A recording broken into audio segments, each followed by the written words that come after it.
एक गरीब परिवार अपना गांव छोड़कर शहर में रोजगार और अपने बच्चों की पढ़ाई के लिए आया था।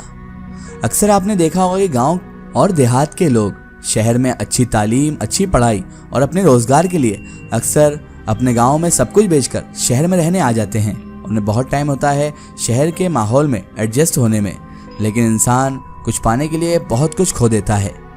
गरीब परिवार भी कई ऐसे होते हैं जो अपने मकान जायदाद बेचकर शहर में घर लेते हैं या फिर किराए से रहकर अपना आगे का जीवन गुजारते हैं, और वो अपने बच्चों की पढ़ाई और अपने अच्छे रोजगार के लिए इतना बड़ा कदम उठाते हैं।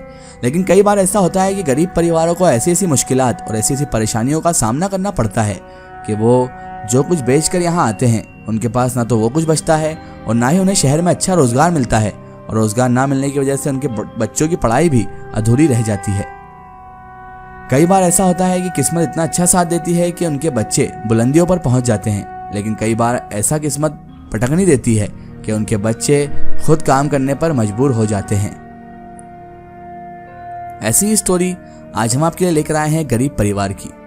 एक गरीब परिवार जो अपना गांव छोड़कर शहर में रोजगार और अपने बच्चों की पढ़ाई के लिए आया था। रोजगार और बच्चों की पढ़ाई अच्छी ही चल रही थी। अभी वह परिवार किराए पर घर लेकर रह रहा था। काफी समय बीतने के बाद उस परिवार ने घर लेने का फैसला किया। कुछ उनका अपनी मेहनत से कमाया हुआ और कुछ गांव की जमीन बेची थी। जमीन को बेचकर इतना रुपया इकट्ठा हो गया था कि राजपाल ने अपना खुद का घर बना लिया था। पूजा पाठ करने और हवन करवाने के बाद राजपाल ने नए घर में प्रवेश भी कर लिया अपनी फैमिली के साथ। घर में राजपाल के परिवार बिल्कुल खुशी खुशी रहने लगे थे। सब कुछ अच्छा ही चल रहा था। एक दिन की बात है, जब सभी घर के सदस्य घर पर ही थे, तभी राजपाल के बच्चों ने देखा कि फर्श पर उन्हें कुछ दिख रहा है। पता नहीं वो साया था या फिर किसी की परछाई। बच्चे बहुत ज्यादा डर गए उसे देखने से, और बच्चे डर से चीखने चिल्लाने लगे। बच्चों की चीख सुनकर बच्चों के माता पिता कमरे से बाहर आए और उनसे पूछने लगे कि बच्चों क्या हुआ, तुम इतनी जोर से चिल्ला क्यों रहे हो, आखिर क्या बात है। बच्चों ने कुछ बोलने की हिम्मत तो ना थी, लेकिन फिर भी उन्होंने फर्श की तरफ इशारा कर दिया। जैसे ही उन लोगों ने फर्श के ऊपर देखा तो अब फर्श में कुछ डरावने चेहरे दिखने लगे थे। ऐसे डरावने चेहरे जिसे देखकर अच्छों की हवा टाइट हो जाए। जैसे ही डरावने चेहरे इन लोगों ने भी फर्श पर देखे तो ये सब देखकर पूरा परिवार डर गया और उन पर खौफ तारी हो गया। फर्श में डरावने चेहरे उभरता देखकर राजपाल अपने परिवार को लेकर घर से बाहर निकल गया, क्योंकि वो बहुत ज्यादा डर चुका था और उसे जमीन जायदाद घर बार से ज्यादा अपना परिवार महत्व रखता था, अपने परिवार प्यारा था।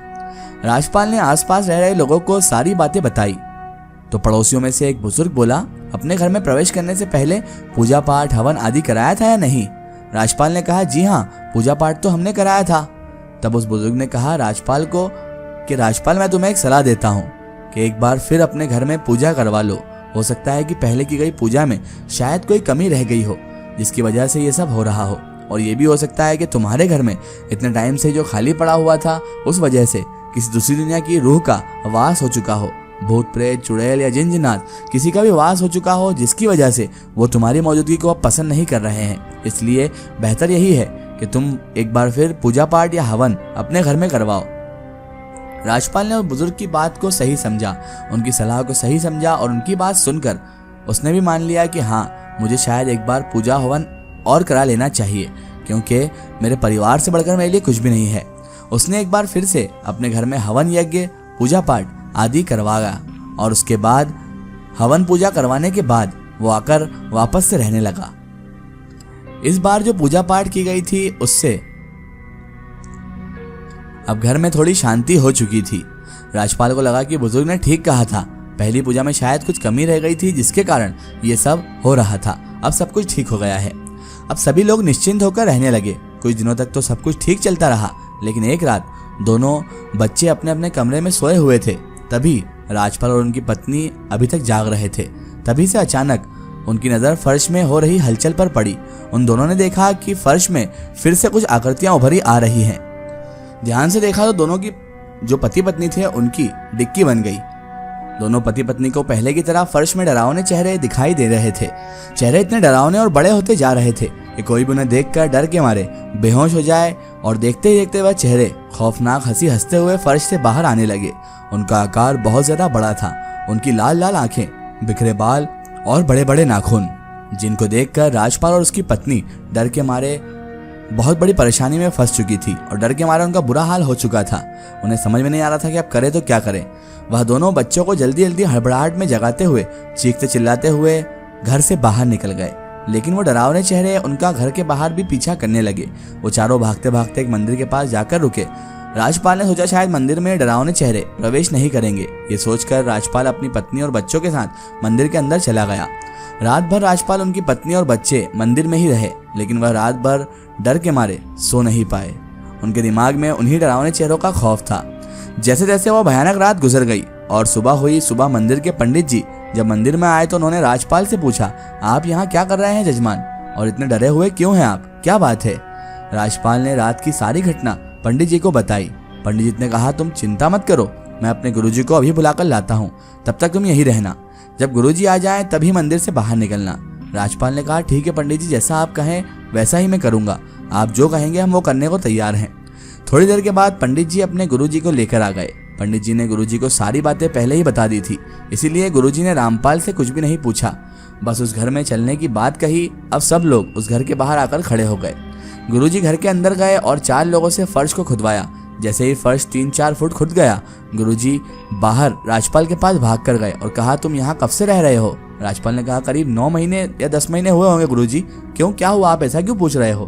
तो गुरुजी ने उसे बताया कि जहाँ पर तुम्हारा घर बना है ना, उसके नीचे कभी कब्रिस्तान था, तभी वह डरावनी शक्लें आपको दिख रही है। इस पर राजपाल ने कहा, तो अब हम क्या करें गुरुजी, आप ही बताएं, हम क्या करें कि जिससे हमारा इन सबसे पीछा छूटे। गुरुजी ने कहा, यह तो उन प्रेतों से पूछने पर ही पता चलेगा कि वो क्या चाहते हैं। गुरुजी ने काफी सिद्धियां प्राप्त की हुई थी, इसलिए उन्हें भूत प्रेतों से बात करना भी अच्छे से आता था और उन्हें सबक सिखाना भी। अब क्या था, गुरुजी ने इतना कहते ही राजपाल और उसके परिवार से कह दिया कि देखो, जब तक सब कुछ ठीक ना हो जाए तुम्हें मंदिर में ही रहना होगा, क्योंकि अगर आप लोग घर में गए तो आप इस बार उन भूतों का निवाला बन सकते हो। राजपाल ने कहा, ठीक है गुरुजी। दूसरे दिन गुरुजी उस घर में गए और अपनी सिद्धियों की शक्तियों से उन भूतों को बुलाया और उनसे पूछा, क्या चाहते हो तुम लोग, उस भले परिवार को क्यों परेशान कर रखा है। उन लोगों ने बड़ी मेहनत से एक एक पैसा जोड़कर ये घर बनाया। गुरुजी के इतना कहते ही उनमें से एक पुरुष भूत गुस्से से बोला, हमारे घर में वो लोग हैं, हम उनके घर में नहीं, समझे आप। तो उन्होंने कहा, अब तुम भी यहाँ से चले जाओ, वरना तुम्हारा क्या हाल होगा ये तुम सोच भी नहीं सकते। उस भूत के इतना कहते ही गुरुजी वहाँ से चले गए और मंदिर में जहाँ राजपाल था वहाँ पहुँच गए। गुरुजी ने राजपाल से कहा, आप उस घर को छोड़ दो, किसी और के घर में रह लो और किसी और का घर ले लो। राजपाल ने गुरुजी को बीच में टोकते हुए कहा, आप ऐसा क्यों कह रहे हैं गुरुजी, हम कहाँ जाएंगे, बड़ी मुश्किल से हमने वह घर बनाया है, ऐसे कैसे छोड़ दें। गुरुजी ने कहा, बात आपकी भी ठीक है और बात उन भूतों की भी गलत नहीं, वहाँ कब्रिस्तान है यानी प्रेतों का घर, अब कोई आपको आपके ही घर से निकालेगा तो आपको कैसा लगेगा। इतना सुनकर राजपाल भी निराश होकर वापस अपने गांव चले गया और अब वह घर खंडर बन चुका है। डरावनी आवाजें और खौफनाक हंसी, रात के सन्नाटे में भी उस घर से आती है आवाज।